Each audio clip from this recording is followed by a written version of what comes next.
اعوذ باللہ من الشیطان الرجیم بسم اللہ الرحمن الرحیم رب اشرح لی صدری ویسر لی امری واحلل عقدۃ من لسانی یفقہوا قولی۔ عزیز طالبات، السلام علیکم۔ میں محمد جواد اقبال، لیکچرر اردو چناب کالج جنگ آپ سے مخاطب ہوں۔ ہمارا آج کا موضوع سال اول کی پہلی نظم حمد کی تشریح ہے۔ عزیز طالبات، ہم آج کے لیکچر میں حمد کی تشریح کریں گے، جبکہ حمد کے شاعر امیر مینائی کا مختصر تعارف کریں گے۔ مقاصد نظم یہ ہیں: نظم کی تشریح تیار کرنا، نمبر 2 نظم کا خلاصہ تیار کرنا۔ عزیز طالبات، حمد کے شاعر امیر مینائی ہیں۔ امیر مینائی 1828 میں لکھنؤ میں پیدا ہوئے۔ آپ کا نام امیر احمد جبکہ تخلص امیر تھا۔ آپ کا اپنا شعر ہے: نام کا نام تخلص کا تخلص ہے امیر، ایک یہ وصف خدا داد میرے نام میں ہے۔ آپ کے والد کا نام مولوی کرم محمد تھا۔ آپ معروف صوفی بزرگ حضرت مخدوم شاہ مینا لکھنوی کی اولاد میں سے تھے، اس لیے نام کے ساتھ مینائی لکھتے تھے۔ کم عمری ہی میں شاعری میں بلند مقام حاصل کر لیا۔ آپ اپنے بزرگان کی طرح عابد، زاہد اور نہایت دیندار انسان تھے۔ شاعری میں اسیر لکھنوی کے شاگرد ہوئے۔ 1852 میں نواب واجد علی شاہ کے دربار میں رسائی ہوئی اور کلام سنایا۔ 1857 کے بعد رامپور تشریف لے گئے۔ 42 سال رامپور کے نواب یوسف علی خان اور نواب کلب علی خان کے استاد رہے۔ 1900 میں مرزا داغ کے کہنے پر حیدرآباد گئے اور وہاں کچھ دن قیام کرنے کے بعد انتقال فرما گئے۔ آپ کی قبر پر آپ کا اپنا شعر کنداں ہے: ابھی مزار پہ احباب فاتحہ پڑھ لیں، پھر اس قدر بھی ہمارا نشان رہے نہ رہے۔ عزیز طالبات، آپ کی مجموعی تصانیف کی تعداد 25 ہے، جن میں 2 عاشقانہ دیوان، میرات الغیب، صنم خانہ عشق، 1 نعتیہ دیوان، محمد خاتم النبیین، 2 مثنویاں، نور تجلی اور ابر کرم، اور لغات کی 3 کتابیں، سرمہ بصیرت، بہار ہند اور امیر اللغات شامل ہیں۔ عزیز طالبات، بلبل مدینہ طیبہ امیر مینائی آسمان سخن کا وہ درخشاں ستارہ ہیں جو حمد و نعت میں ید طولہ رکھتے ہیں۔ زندگی کا زیادہ حصہ تصوف کی راہ میں گزارا۔ دل میں عشق حقیقی کی چنگاری نے شاعری کو ایک خاص اسلوب دیا۔ عزیز طالبات، اس نظم کی تشریح کرنے سے پیشتر آپ لوگوں کے لیے جاننا ضروری ہے کہ وحدت الوجود کا فلسفہ کیا ہے۔ عزیز طالبات، وحدت الوجود کا نظریہ مشہور صوفی شیخ محی الدین ابن عربی نے پیش کیا۔ اس فلسفے کے مطابق ہر چیز خدا کی شکل ہے۔ فارسی میں کہتے ہیں ہما او است، ہر رنگ میں خدا کا رنگ ہے۔ عزیز طالبات، چونکہ اس نظم میں شاعر امیر مینائی نے وحدت الوجود کا فلسفہ پیش کیا ہے، اس لیے آپ لوگوں کے لیے وحدت الوجود کے فلسفے کو جاننا ضروری ہے۔ عزیز طالبات، وحدت الوجود کے پرچارک یہ سمجھتے ہیں کہ اس کائنات میں ہر جگہ خدا کی ذات موجود ہے۔ زمین میں، آسمان میں، چرند پرند میں، نباتات جمادات میں، کوہساروں میں، پہاڑوں میں، سمندر کی لہروں میں، سورج کی کرنوں میں، ہر ایک چیز خدا کا پرتو اور عکس ہے۔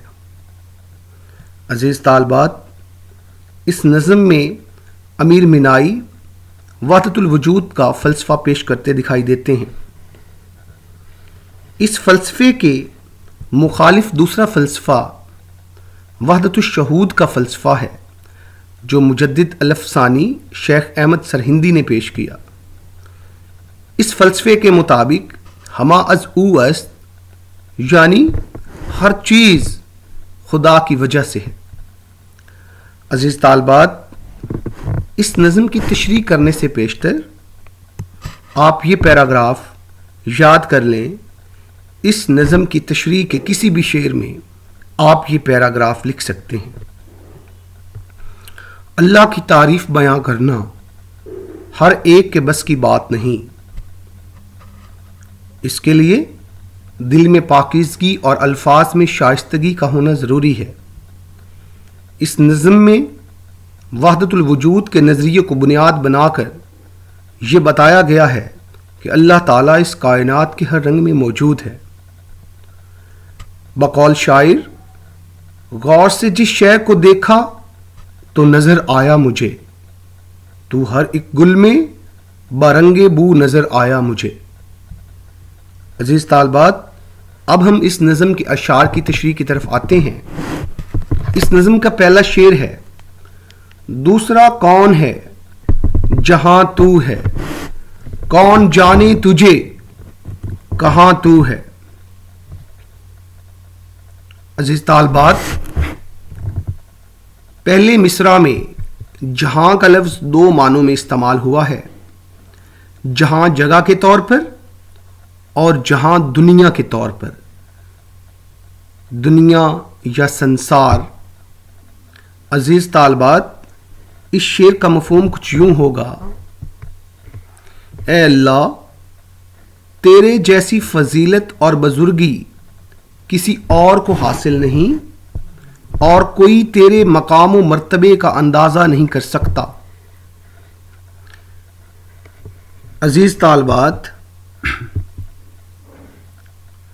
تشریح طلب شعر میں شاعر اللہ کی حمد بیان کرتے ہوئے کہتے ہیں کہ اللہ وحدہ لا شریک ہے اور اس کا کوئی ہمسر اور ہم رتبہ نہیں ہے۔ قرآن مجید میں اللہ کی وحدانیت کو سورہ اخلاص میں اس طرح بیان کیا گیا ہے: قل ہو اللہ احد، کہہ دیجئے کہ وہ اللہ ایک ہے، کفواً احد، کوئی اس کا ہمسر نہیں۔ ایک اور جگہ ارشاد ربانی ہے: لیسا کمثلہ شیئن، کوئی شے اس کی مثل نہیں ہے۔ قرآن مجید میں آیت مبارکہ ہے: وَإِلَٰهُكُمْ إِلَٰهٌ وَاحِدٌ، اور تمہارا رب ایک ہی رب ہے۔ عزیز طالبات، اگر ہم شعر کو دیکھیں تو شعر کے پہلے مصرع میں جہاں کا لفظ اگر جگہ کے لیے استعمال کیا جائے تو اس کا مفہوم یہ بنتا ہے کہ جس مقام پر اللہ ہے وہاں اور کوئی نہیں۔ اللہ کی وحدانیت کا مضمون مولانا ظفر علی خان نے یوں باندھا ہے: گواہی دے رہی ہے اس کی یکتائی پہ ذات اس کی، دوئی کے نقش سب جھوٹے، ہے سچا ایک نام اس کا۔ اور اگر یہی لفظ دنیا کے لیے استعمال کیا جائے تو اس میں وحدت الوجود کا عنصر ملتا ہے، جس کا مفہوم ہے کہ اس جہان گیتی کی بو کلمونیاں، رنگا رنگیاں، ذوفشانیاں اور تابانیاں سب اللہ کے دم قدم سے ہیں۔ اس جلوہ گاہ میں ہے اسی ایک کا ظہور، اللہ آسماں کا ہے اور زمین کا نور۔ عزیز طالبات، تشریح طلب شعر کے مصرع ثانی میں شاعر اللہ کی فضیلت اور بڑائی بیان کرتے ہوئے کہتا ہے کہ اللہ کی ذات کا ادراک انسانی عقل و خرد، فہم و فراست اور شعور و آگاہی سے بالاتر ہے۔ بقول شاعر، ذرے ذرے سے عیاں ہونے کے بعد آج تک راز حقیقت راز ہے۔ جب سے یہ کائنات مارز وجود میں آئی ہے، کئی انبیاء، اولیاء، محدثین، مفکرین، کتب ابدال اس دنیا میں آئے، سوائے نبی آخر الزماں کے کوئی بھی اللہ کی ذات تک رسائی حاصل نہیں کر سکا۔ موجودہ دور سائنس کا دور ہے۔ آج کا انسان آسماں کی وسعتوں کو چھو چکا ہے اور سمندر کی گہرائیوں کو ناپ چکا ہے، لیکن اللہ کی ذات کے آگے وہ بے بس اور بے کس ہے۔ بقول شاعر، نظارے گلشن ہستی کے روز کرتا ہوں، پر اس چمن کا مجھے باغباں نہیں معلوم۔ عزیز طالبات، شاعر نے اللہ کی کبریائی بڑے آسن طریقے سے بیان کی ہے۔ قرآن مجید میں ارشاد ربانی ہے، اللہ نور السماوات والارض، اللہ آسماں اور زمین کا نور ہے۔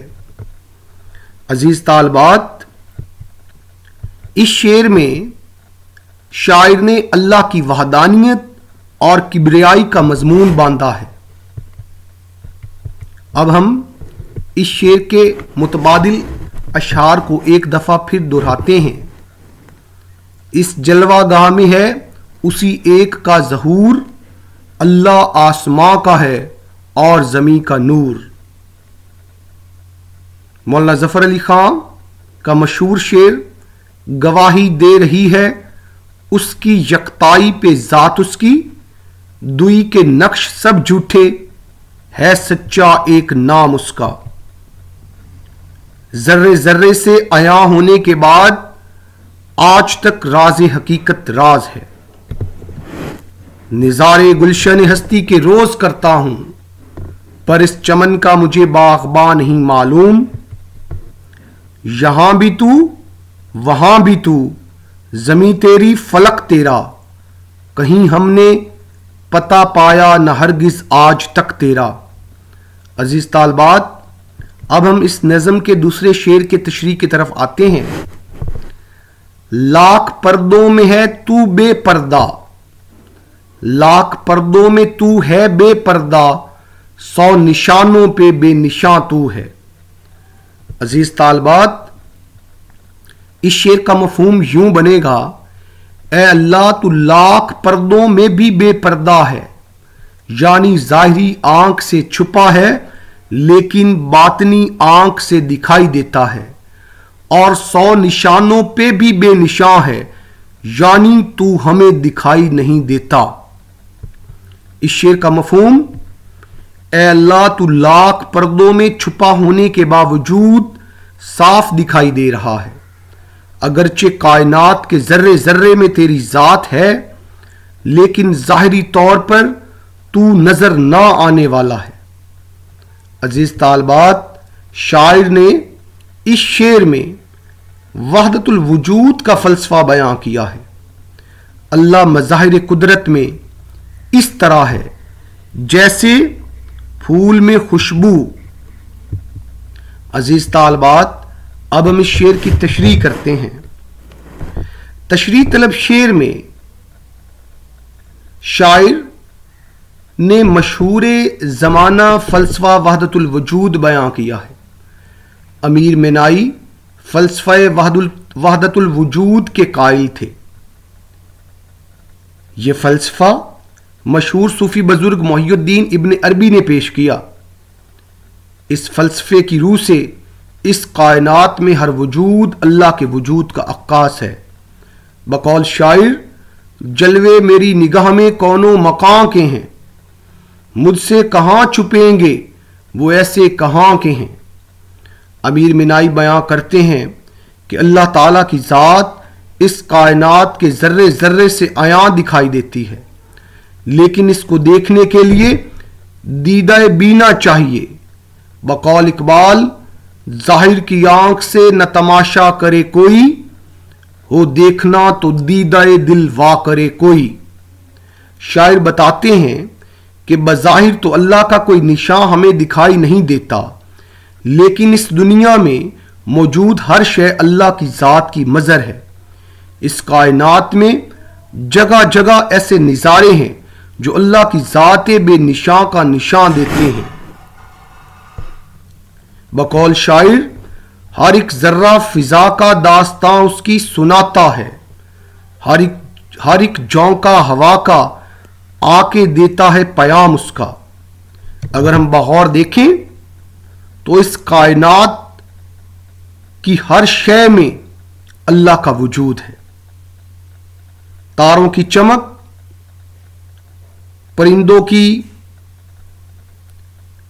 پرندوں کے چہچہانے میں، پھولوں کے مہکنے میں، موسموں کے رد و بدل میں، سورج کی شعاؤں میں، اس زمین میں، آسمان میں، کوثاروں میں، بیابانوں میں، چرند پرند میں، نباتات جمادات میں، ہر شے میں اللہ کے رنگ واضح ہیں۔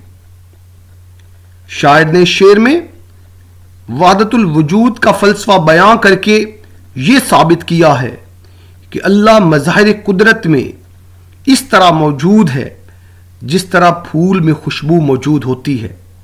عزیز طالبات، ہم خوشبو کو محسوس تو کر سکتے ہیں لیکن دیکھ نہیں سکتے۔ اسی طرح ہم اللہ کو بھی اپنی باطنی آنکھ سے دیکھ سکتے ہیں۔ بقول شاعر، جگ میں آ کر ادھر ادھر دیکھا، تو ہی آیا نظر جدھر دیکھا۔ ہر ایک چیز میں ہے وہ مگر نشان نہیں معلوم، خدا کا نام سنا ہے نشان نہیں معلوم۔ دلوں کو معرفت کے نور سے تو نے کیا روشن، دکھایا بے نشاں ہو کر ہمیں اپنا نشاں تو نے۔ عزیز طالبات، اب ہم اس شعر کے متبادل اشعار کو دوبارہ دہراتے ہیں۔ جلوے میری نگاہ میں کون و مکاں کے ہیں، مجھ سے کہاں چھپیں گے وہ ایسے کہاں کے ہیں۔ ہر ایک ذرہ فضا کا داستاں اس کی سناتا ہے، ہر ایک جھونکا ہوا کا آ کے دیتا ہے پیام اس کا۔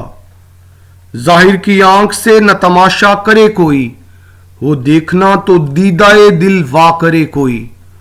جگ میں آ کر ادھر ادھر دیکھا، تو ہی آیا نظر جدھر دیکھا۔ ہر ایک چیز میں ہے وہ مگر نشان نہیں معلوم، خدا کا نام سنا ہے نشان نہیں معلوم۔ عزیز طالبات، ہمارا آج کا لیکچر اختتام پذیر ہوا۔ انشاءاللہ اللہ تعالیٰ کے فضل و کرم سے ہم اگلے لیکچر میں اس نظم کے باقی اشعار کی تشریح کریں گے اور اس نظم کا خلاصہ کریں گے۔ اپنا خیال رکھیں اور دعاؤں میں یاد رکھیں۔ اللہ حافظ، فی امان اللہ۔